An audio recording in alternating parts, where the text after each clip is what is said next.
Assalamualaikum warahmatullahi wabarakatuh.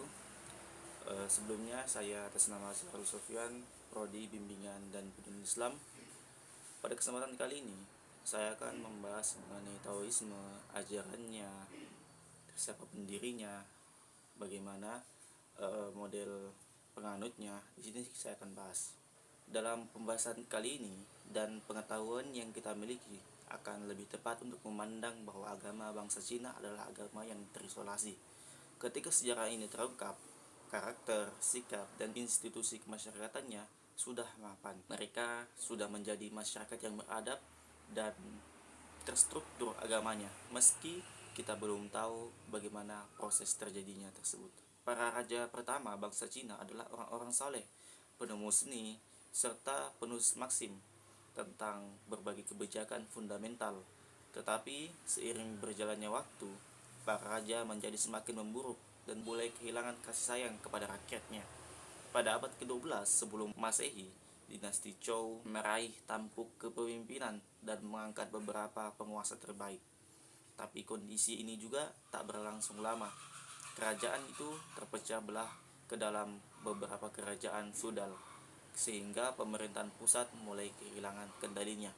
Kemudian pada abad ketiga sebelum Masehi, dinasti Zhou kemudian digantikan dengan dinasti Qin pada abad ketiga sebelum Masehi. Dia diasumsikan gelar yang disandangnya oleh Kaisar keempat Xin Huangdi diri julukan sebagai Kaisar Dunia atau Universal Emperor, yang mana adalah pemimpin keempat ini adalah penguasa terbaik yang terkuat yang dimiliki bangsa Cina.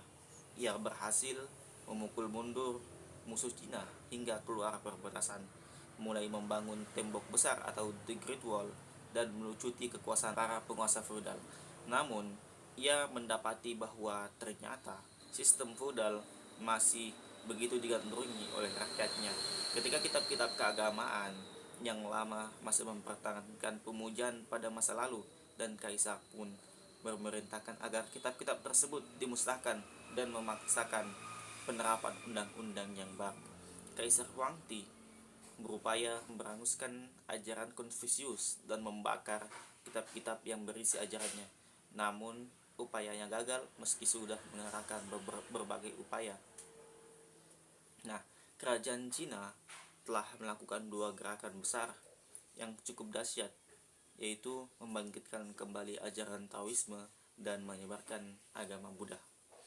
Nah, disinilah titik tumpu mulai tersebarnya dari ajaran Taoisme. Nah, ketika tersebar ini, ajaran Taoisme masih berbentuk ajaran, belum berbentuk agama. Nah, siapa pendirinya? Siapa pendiri daripada ajaran Tao? Ajaran Tao sebenarnya sudah ada sejak pertama kali pada zaman kuno, zaman Cina kuno sudah ada. Meski ajaran Taoisme tersusun dari ajaran-ajaran lama, tidak ada sosok personal yang dianggap sebagai pendiri. Taoisme memandang Lao Tzu sebagai pendiri ajaran ini. Meski usianya 50 tahun lebih tua, Lao adalah filsuf yang semasa dengan kehidupan Konfusius. Sebagaimana disebutkan dalam Analet, Konfusius pernah bertemu dan berbincang dengan tokoh ini dengan penghormatan yang begitu tinggi. Karya Lao, yaitu Tao Te Ching, masih dilestarikan dan banyak gagasan besar yang dapat diambil di dalamnya. Meskipun kitab ini cukup sulit untuk dipahami, sebagaimana Konfusius, Lao menemukan kembali hal-hal besar dalam tatanan lama. Ia mengutip begitu banyak ajaran-ajaran kuno. Ketika Taoisme pertama kali muncul, Taoisme lebih seperti sebuah sistem sihir ketimbang sebuah filsafat. Lao mengajarkan bahwa setiap pengikut Tao akan diberikan keabadian. Para penganut Tao berupaya untuk menemukan pulau kayangan yang menjadi lokasi tumbuhnya obat keabadian. Obat keabadian ini misal seperti ginseng, misal ginseng yang sudah berumur ribuan tahun atau ratusan tahun. Ini sebagai dianggap sebagai obat keabadian. Nah, yang dimaksud dengan keabadian oleh Taoisme adalah sesuatu yang dapat menyehatkan badan dalam waktu lama, bukan dalam bentuk fisik bahwa dia itu betul-betul abadi, tidak, tetapi bagaimana dia itu dalam waktu lama dia itu hidupnya lebih lama, kurang lebih mungkin seperti itu. Nah, pada abad pertama Masehi, pemimpin Taoisme mengklaim bahwa dia menemukan pil yang dapat membuat dirinya kembali muda. Ketika ajaran Buddha masuk ke Cina, ajaran Tao kala itu sempat meminjam berbagai perangkat peribadahan, kuil-kuil, biara, dan liturgi dari agama itu, serta mulai mengarahkan dirinya sebagai sebuah lembaga keagamaan yang menyerupai gereja. Nah, inilah awal mula Taoisme disebut dengan agama. Nah, sebenarnya apa sih bedanya ajaran Tao dengan ajaran Konfusius? Nah, karena kedua ini sebenarnya bukan agama. Yang betul-betul agama adalah Buddha. Nah, ajaran ini sebenarnya berbeda prinsip. Ajaran-ajaran moral dari Lao lebih menunjukkan keindahan dan serta keluasan wawasan dalam ajaran Konfusius yang kaku. Lao mengajarkan aturan emas seperti membalas kejahatan dengan kebaikan.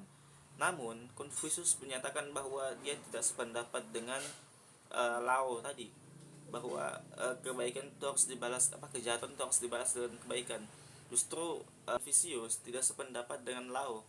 Dia menyatakan bahwa kebaikan harus dibalas dengan kebaikan, sedangkan kejahatan harus dibalas dengan keadilan. Karena kebijakan publik harus lebih diutamakan daripada moralitas pribadi. Beberapa ajaran Lao lain diantaranya ialah jangan kecewa ketika engkau zalimi, atau dia yang mampu mengalahkan orang lain adalah orang kuat. Dia yang mampu mengalahkan dirinya sendiri adalah orang hebat. Dia yang suka merasa cukup adalah orang kaya. Hal terlemah di dunia ini mengalahkan yang terkuat. Nah, ini disebutkan dalam kitab pembalasan atau The Book of Recompense.